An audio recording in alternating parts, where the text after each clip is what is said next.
Welcome friends to doctor Satsangi's YouTube. और आज मैं आपको डॉक्टर सीरीज़ में एक नया वीडियो लेकर आया हूँ। हालांकि टॉपिक हेयर लॉस से जुड़ा हुआ है, जो कि बहुत इंपॉर्टेंट पार्ट है हमारे उपचार का।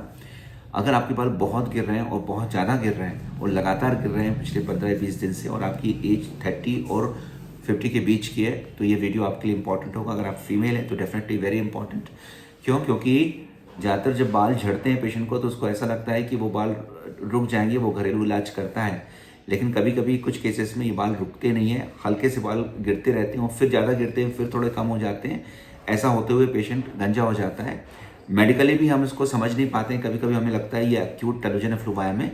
लेकिन फ्रेंड्स, दो नए वेरिएंट हैं जिनके ऊपर ज़्यादा स्टडीज़ नहीं हुई है बाल झड़ने की। अगर इनको हमने डायग्नोज कर दिया तो इनके लाइन ऑफ एक्शंस बहुत ही डिफरेंट होते हैं, और इनके लाइन ऑफ एक्शंस में 50% पेशेंट ठीक हो जाता है, बाकी दवाइयों से ठीक हो सकता है। तो इनको समझना और इनको डायग्नोज करना इंपॉर्टेंट है।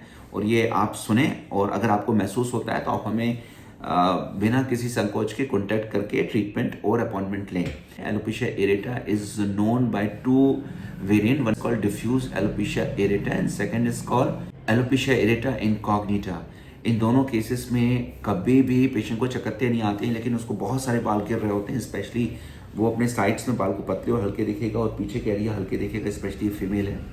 और फोकल एट्रिकी, जैसे मैंने पिक्स में दिखाया हुआ है, कि उसको कुछ कुछ एरिया में ऐसा लगेगा कि उंगली के एक छोटे हिस्से बराबर चिकने एरियाज डेवलप हो रहे हैं इन ऑक्सीपिटल रीजन पे, बैक की तरफ, जिसको हम डिफ्यूज एलोपेशिया एरेटा कहते हैं। और पैराइटल और फ्रंटो पे, जिसको हम कहते हैं AAI, एलोपेशिया एरेटा इनकॉग्निटा। इन दोनों एरियाज में जब फोकल एट्रिकिया होते हैं तो ये बात हमारे लिए क्लियर हो जाती है कि it's a case of alopecia areata. Friends, जब भी हम इनको डायग्नोस करने के तरीके क्या है, इसके लिए हमें ट्रैकोस्कोपी सबसे इजी तरीका है। जब हम पेशेंट का पुल करते हैं तो pull test is a kind of pull test which is very simple and archaic, और इसमें हमें पता चल जाता है कि this patient is expose with lots of hair loss easily. और जब हम उसका ट्रैकोस्कोपी करते हैं, चाहे 20 या 30x में मैग्नीफाई करें, तो आप देख सकते हैं येलो स्पॉट्स दिखते हैं। येलो स्पॉट्स जो खाली होते हैं उसमें कभी कभी बालों की ग्रोथ दिखती है, इसको वीलस हेयर कहते हैं। रीग्रोथ की हेयर भी दिख सकते हैं कुछ केसेस में। पेशेंट में ब्लैक डॉट्स दिख सकते हैं, और DAA के केसेस में, डिफ्यूज एलोपेशिया एरेटा में, हमें पिगटेल हेयर दिखते हैं, जो कि इसकी डायग्नोस्टिक मानी जाती है। और बहुत सारी फाइंडिंग्स होती हैं। तो फ्रेंड्स, इनकी फाइंडिंग्स हमें पता चल जाता है, और 5 इंपॉर्टेंट जो वेरिएंट होते हैं उनको हमें चेक करना होता है बायोमार्किंग में। इनमें से 2 भी पॉजिटिव रहे तो आपके रिजल्ट्स बहुत अच्छे होंगे पिछले अगले 2 या 3 महीने के उपचार में। ये 5 वेरिएंट है, उसमें folic acid, ferritin, B12, vitamin D, and if it's possible to check TSH और थायमिन।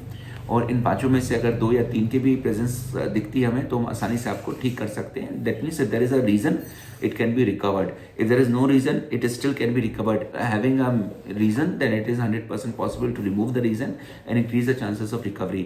So friends, अगर आपके बाल गिर रहे हैं तो आप वेट नहीं करिए। हो सकता है आपको इनमें से कोई एक वेरिएंट हो, आप हमसे कॉन्टैक्ट करें, टेक अ ट्रीटमेंट।